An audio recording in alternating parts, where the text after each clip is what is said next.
Bonjour, bienvenue dans un nouvel enregistrement de cet atelier de l'innovation de Niptech.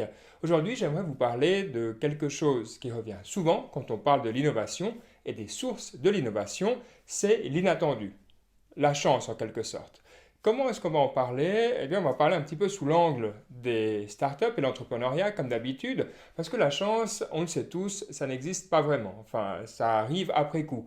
C'est toujours des années de recherche qui amènent à la chance, de travail. J'aimerais prendre trois exemples aujourd'hui pour parler de ça. Alors, le premier exemple, c'est celui de la chaîne Marriott. Vous connaissez peut-être la chaîne pour ses hôtels, mais elle a commencé à opérer il y a bien des années de cela et elle avait à l'origine une chaîne de restauration dont certains restaurants étaient placés, enfin un restaurant en particulier était placé près d'un aéroport, celui de Washington. On se trouve là au début des années 30.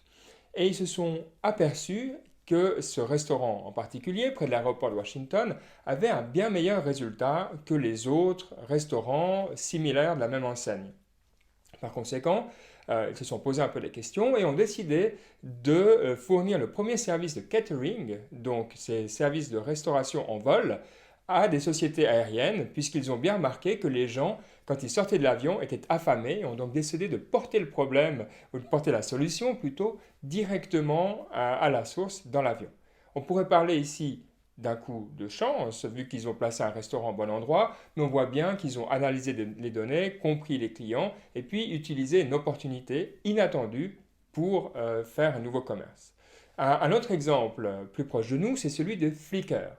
Flickr, cette société dont on reparle pas mal ces temps, est un service de partage d'images. À l'origine, cependant, c'était un service qui se concentrait sur les jeux vidéo.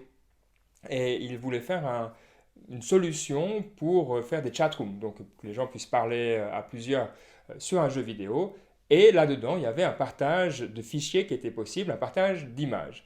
En écoutant de nouveau les utilisateurs, en voyant quelle fonctionnalité fonctionnait le mieux, ils ont fait ce qu'on appelle maintenant un pivot dans le domaine des startups, c'est-à-dire qu'ils se sont concentrés sur un tout autre modèle d'affaires qu'ils pensaient à l'origine, et ils ont donc lancé Flickr tel qu'on le connaît après quelques itérations.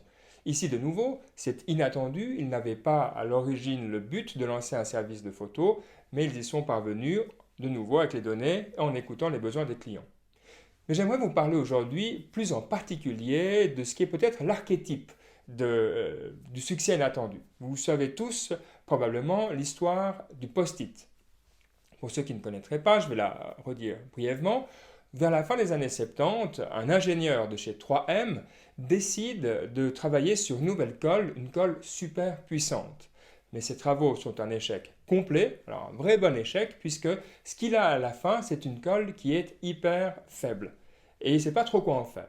Et puis, un de ses collègues, un jour, cherche une solution pour avoir une sorte de marque-page pour son livre d'hymne à la messe, et il utilise la solution hyper faible qu'a développée son ami et collègue, et là, bing, c'est l'invention du post-it, et pour rajouter une couche de coïncidence à déjà cette suite de hasard, eh bien, la couleur jaune du post-it serait due simplement au fait que pour les premiers essais, ils ont utilisé des trucs qui traînaient à l'imprimerie, et ces bouts de papier étaient jaunes, et voilà, le post-it jaune était né.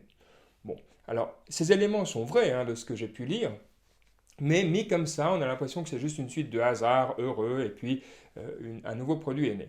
En fait, 3M, qui était à l'origine dans les produits miniers, qui a fait du papier de verre, et dans les années 20, s'est transformé, début des années 30, s'est transformé en une compagnie aussi d'adhésifs, parce qu'ils travaillaient déjà sur les adhésifs dans les années 25. En fait, pour quand ils sont passés d'une société produisant du papier de verre à une société produisant des adhésifs, c'est exactement ce qui s'est passé. Un de leurs ingénieurs travaillait sur un problème maintenant tout bête, mais qui à l'époque était vraiment difficile, c'était celui de peindre sur les voitures, donc de peindre les voitures de deux couleurs. Faire une ligne droite comme ça sur une voiture, c'était pas facile. Et en trouvant la solution, un adhésif super léger et qui s'enlève facilement. Donc quand on appuie dessus, il colle, mais quand on l'enlève, il n'arrache pas tout, ce qui est quand même pas mal. eh bien, il a réussi justement à lancer 3M dans le monde de l'adhésif. Ça ne s'est pas passé hyper facilement puisque, évidemment, ce n'était pas ce que faisait la société et il n'y avait pas vraiment de soutien. Mais il a quand même réussi à lancer cette idée et puis ça a lancé ensuite le scotch comme on le connaît et puis tous les produits dérivés de 3M. Mais ce qu'on voit, c'est que en fait, le post-it, c'est pas juste un hasard comme ça. Ça vient d'une société qui a dans ses gènes une culture de trouver des solutions et de trouver des produits différents. Et comme on le verra plus tard, ça sera pour un autre enregistrement. 3M a inventé beaucoup de choses au niveau de la culture de l'innovation que l'on peut encore utiliser aujourd'hui. Donc l'inattendu, définitivement, ça existe, mais il faut beaucoup travailler pour y parvenir.